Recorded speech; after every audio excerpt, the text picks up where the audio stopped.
Mga kabombo, kasado na ang paglalayag ng Civil Society Coalition na atin ito patungong Pag-asa Island bukas yan upang isagawa ang kanilang ika-4 na civilian mission sa West Philippine Sea. Ngayong araw, Abril 29, puspusan itong ginawang paghahanda ho ng grupo.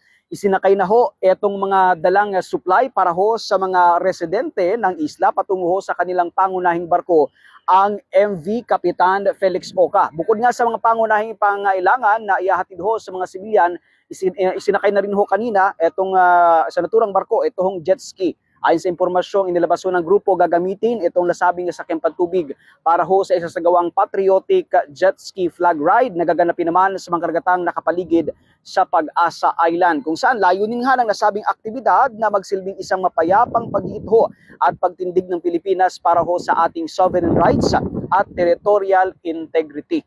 Isasagawa ng atin ito coalition ang misyong ito bilang direktang tugon sa paninindigan ho sa kabila ho ng patuloy na agresibong hakbang at presensya ng China laban ho sa mga Pilipino sa loob ng sarili nating karagatan. Ito hong MV Kapitan Felix Oca, mga kabombo, ay malaki ho itong barko kung saan ang isasakay ho nito, ito hong nasa mahigit 100 o halos 200 na mga participants, kasama na ho dito yung media.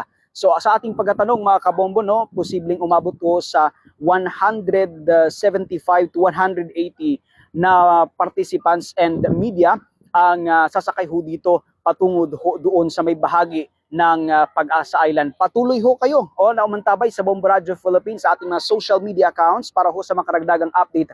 Painggil pa rin ho dito sa aktibidad ng atin ito coalition sa Pag-asa Island.